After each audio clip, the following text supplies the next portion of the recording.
welcome to SLD online class 6th standard general science.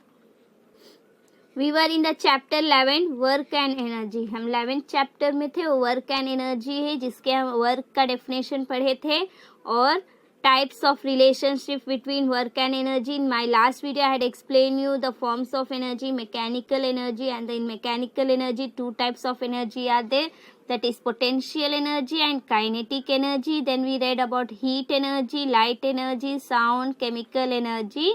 All that we have read in our last video. In this video I am going to explain you the transformation of the energy. मैं आपको last video में heat energy, wind energy, heat energy, chemical energy, sound energy, light energy और mechanical energy के बारे में पढ़ाई थी और आज के वीडियो में मैं आपको transformation of energy के बारे में पढ़ाने वाली हूँ. Transformation of energy takes place when work is done. Let us consider one chain of transformation of energy. Transformation of energy मतलब कब होता है? जब वो work done हो जाता है, जब काम हो जाता है तो transformation of energy place लेता है. In the course of the water cycle, water evaporates due to the heat of the sun. These water evaporate forms clouds that gives rains. What happened when in a formation of water cycle, when the water evaporates due to the heat of the sun? water कैसे evaporate होता है? heat, sun के heat के वजह से water evaporate होता है. evaporate होने के बाद cloud formation होता है. cloud formation होने के बाद rainfall होता है. rain water flows into the river and is stored in the reservation of a dam. Rain water क्या होता है? रिवर्स में फ्लो होता है और डैम में स्टोर्स होते हैं. They are height and therefore there water have potential energy. वहाँ पे हाइट है, वाटर जो फ्लो होता है, जो स्टोर होता है, उसमें क्या है? हाइट है. तो इसलिए यहाँ पे पोटेंशियल एनर्जी है which is transformed into the kinetic energy as the water flows downwards. When the water flows on the blade of a trembling, its kinetic energy. It's transformed to the trembling. The trembling rotates, providing electrical energy. This electricity gets transformed into the various other form of the energy. What happened? When the water is stored, then there is a potential energy. When it is transformed into kinetic energy, what happens? When water flows downward, जब water flows downward होता है तो वहाँ पे kinetic energy form होता है. वहाँ blades of trembling के अंदर वो flow होता है तो वहाँ पे kinetic energy form हो जाता है. तो वहाँ पे rotate होता है ट्रिम्बिंग जो रोटेट होता है वो इलेक्ट्रिक एनर्जी की वजह से रोटेट होता रहता है. तो यहाँ पे बहुत सारे various transform of energy form हो जाता है. Electrical energy is used in our house for various purpose. It is transform into light energy और lighting a bulb, into kinetic energy on starting a fan, into sound energy while playing a music system, and into heat energy in an oven. यहाँ पे देखो electrical energy we are using in our house in a various purpose. Then it is transferred into light energy. Electrical energy is transferred into light energy when we are oning the bulb. When light on होता है, bulb on होता है तो वहाँ पे electrical energy क्या होता है? काइनेटिक एनर्जी में ट्रांसफर होता है. बाद में जब काइनेटिक एनर्जी फैन जो है पोटेंशियल एनर्जी में है, जब उसको हम ऑन करेंगे वहाँ काइनेटिक एनर्जी में वो ट्रांसफॉर्म होता है. उसके बाद म्यूजिक साउंड जो है, साउंड अगर म्यूजिक प्ले करते हैं हम लोग तो साउंड एनर्जी वहाँ होता है. ओवन में अगर कोई चीज़ हम रखते हैं तो वहाँ पे ऑन करते हैं तो वहाँ पे हीट एनर्जी फॉर्म हो जाता है. Thus we see that we are indirectly utilizing nothing but solar energy in all the transformation of energy. In other words, the sun is the most important source of the energy. So from this we can come to know that we are using indirectly solar energy only. So the energy or all the transformation of energy in all the हम लोग कुछ भी indirectly हम लोग solar energy use कर रहे हैं। तो यहाँ पे ट्रांसफॉर्मेशन ऑफ एनर्जी हो रहा है। तो यहाँ पे हम बहुत सारे, तो यहाँ से हम मालूम पड़ता है कि द सन, तो सन है बहुत इम्पॉर्टेंट सोर्स ऑफ एनर्जी है। सन जो है बहुत ही इम्पॉर्टेंट सोर्स ऑफ एनर्जी, सन से ही हमें सब कुछ मिलता है। Now energy resources. The resources used for getting energy can be classified into two types. जो यहाँ पे एनर्जी रिसोर्सेस है, यहाँ पे हमें एनर्जी यूज कैसे होता है, कहाँ से मिलता है, वो दो टाइप में यहाँ पे क्लासीफाई हुआ है। कन्वेंशनल एनर्जी रिसोर्सेस और non renewable resources, energy resources, and non-conventional energy resources और renewable energy resources। यहाँ पे convention और नॉन कन्वेंशनल, रिन्यूएबल और नॉन रिन्यूएबल के बारे में हम पढ़ेंगे। The energy resources which man has been using for centuries are called conventional energy resources. Conventional energy resources include coal and fossil fuels such as petrol, diesel, and natural gas. We cannot replace these resources. Wood also can be a rependable energy easily. What happened? What is conventional resources that we are using from many years ago? That is a conventional energy resources और non renewable resources. यहाँ ये energy हम use करते हैं, burn करेंगे, लेकिन हमें वो बहुत जल्दी नहीं मिलेगा। जैसे पेट्रोल, डीजल, नेचुरल गैसेस हुआ, ये सब हम लोग क्या नहीं करें, रिप्लेस नहीं कर सकते हैं, हम इनको रिप्लेस नहीं कर सकते हैं। तो इसको हम लोग नॉन रिन्यूएबल रिसोर्सेस बोलते हैं। रिन्यूएबल रिसोर्सेस और non conventional resources, the resources has not been used traditionally. They are inexhaustible and continuous and can be used in a various form again and again. Non conventional, renewable मतलब जो हम life time पे again and again use कर सकते हैं, वो इनएग्जिटेबल है, वो एग्जिट नहीं हो सकता। तो इसको नॉन रिन्यूएबल, इसको रिन्यूएबल रिसोर्सेस कहते हैं। हम इसमें कोई भी फॉर्म में यूज़ कर सकते हैं। वहीं पे नॉन रिन्यूएबल क्या है, हम लोग इसको यूज़ करेंगे लेकिन ये फिनिश हो जाएगा, लेकिन हम इसको अगेन, जो अभी डीजल हम यूज़ कर रहे हैं डीजल, लेकिन इसको दूसरे फॉर्म में नहीं यूज़ कर सकते, इसीलिए इसको नॉन रिन्यूएबल बोला है।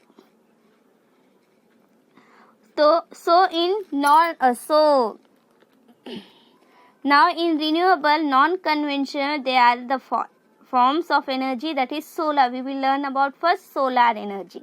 हम इसमें solar energy के बारे में पढ़ेंगे। The energy obtained from the sun is continuous and immeasurable. Solar energy is at the root of the energy available on the earth. Varieties of device has been developed for making use of solar energy. For example, the solar cooker, solar water heater, solar dryer, solar cell, etc. What is the solar energy?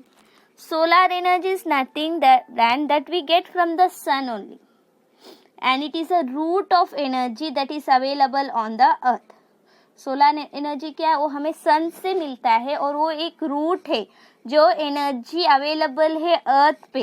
ये device जो है, इसमें बहुत सारे device बने हैं solar energy use करने के लिए, जैसे सोलर कुकर हुआ, solar water heater, solar dryer, solar cell, जो हम लोग सन में रखेंगे तो उसमें क्या पावर आता है।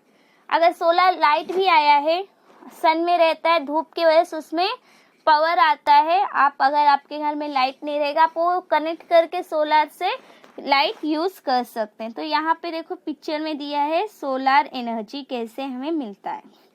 ये सोलर एनर्जी का पैनल से, तो ये सब क्या है, ये सोलर एनर्जी हमें यहाँ से मिलता है। ये सोलर कुकर सब सन में रख के हम लोग कुक कर सकते हैं। वाटर हीटर है, वाटर हीट हो सकता है, ड्रायर है, सोलर सेल है, ये सब हम लोग बैटरी जो है सोलर सेल अगर सन में रख देंगे वो पावर हो जाएगा, उसके बाद हम लोग उसे यूज़ कर सकते हैं। In the three devices mentioned above, the heat energy obtained from the sun is utilized to cook food, heat water, and to dry grains. In a solar cell, electrical energy can be obtained from the solar energy. Solar energy plants has the capacity to produce electricity on a large scale. A solar energy consists of many solar cells. What in three example we saw there na, solar cooker, solar water and solar dryer. It is used for utilize the food, to cook food, to heat the water and to dry the grains. यहाँ पे जो 3 example दिया गया था, solar cooker, solar water heater, solar dryer, वो क्या है, खाना बनाने के लिए यूज़ होता है, जैसे खाना पकाओ, और वाटर गर्म करने के लिए, और फूड ग्रेन जो है,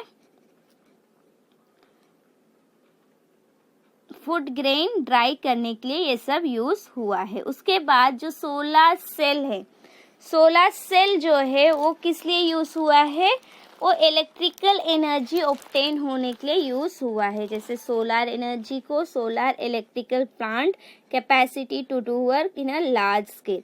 तो ये सोलर वहाँ पे प्लांट रहता है, सोलर प्लांट रहता है, तो उसको कैपेसिटी रहता है कि बहुत सारा काम वो कर सके.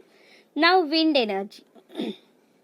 Electricity is generated by the means of windmills using a strong wind. A windmill is also used to drawing water from the well. See, this is a windmill. You have seen this. इससे क्या होता है, electricity generate करता है. Windmill electricity generate करता है using a strong wind. जो wind blow होता है, ये जो यहाँ पे फैन से उसका व्हील्स जो है वो मूव होने लगते, तो ये इलेक्ट्रिसिटी जनरेट करता है. और ये विंड मिल्स क्या है, वाटर ड्रेन करना, वेल से वाटर ड्रेन करने के लिए यूज होता है. Now tidal energy. A wall is constructed to a narrow region of a brick due way generated by the height by the low tides. The turbines of the generation filter in the wall start rotating for electricity is generated. What a tidal energy? Tidal energy is a wall is constructed in narrow region. Narrow region में wall construct हुआ है. इससे क्या है, जो wave से, जो समुद्र में वेव्स जो होता है, जनरेट होता है हाई और लो टाइड के वजह से, तो ये क्या करते हैं, फिल्टर होता है वॉल पे और स्टार्ट रोटेट होता है. यहाँ पे जो वहाँ पे ट्रिब्यून्स रहता है वो रोटेट होना स्टार्ट हो जाता है, तो वो रोटेट होते वक्त इलेक्ट्रिसिटी जनरेट करता है.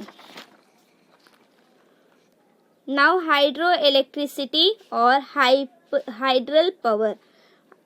अभी हम लोग हाइड्रो इलेक्ट्रिसिटी या फिर हाइड्रल पावर के बारे में पढ़ेंगे. The water store in a dam at a height is brought down through a tunnels and the turbines of the generator are rotated. The place where electricity is generated in this way is called hydroelectricity or hydral power plant. The Koyal project in Maharashtra is a well-known hydral project.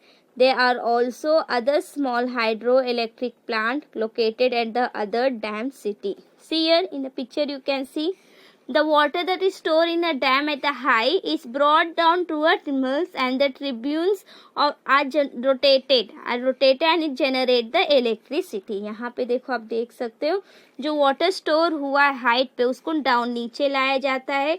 नीचे लाने पर जो वहाँ पे ट्यूनल्स रहते हैं, ट्यूनल्स जो रहते हैं वो क्या होता है, ट्रिब्यूट होता है. ट्रिब्यूट होते वक्त वो रोटेट होता है, जनरेट होके जनरेटर एंड जनरेटर क्या रोटेटेड होते, रोटेट होने लगते, तो वहाँ पे इलेक्ट्रिसिटी प्रोड्यूस होता है.